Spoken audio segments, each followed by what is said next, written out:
বর্জেলেঙ্গা স্কুলের পরিবেশ গত কয়েক মাস থেকে তলানিতে যাচ্ছে। স্থানীয় কিছু শিক্ষক তাদের একটি গ্রুপ তৈরি করেছেন, নিয়মিত ক্লাসে যান না। আজ জনতার পক্ষ থেকে এই শিক্ষকদের স্কুল থেকে সরিয়ে দেওয়ার দাবি ওঠে। তাদের উপস্থিতিতেই 3 ছাত্রকে মার খেতে হয়। এর পিছনে স্কুলের বাইরের একটি চক্র জড়িত বলে অভিযোগ উঠেছে। বর্জেলেঙ্গা স্কুলে শিক্ষার পরিবেশ ফিরিয়ে আনার দাবি ক্রমশ জোরদার হচ্ছে।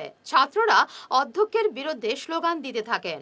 অধ্যক্ষের এবং স্কুল পরিচালন সমিতির সভাপতির বিরুদ্ধেও নানা ধরনের অভিযোগ উঠেছে।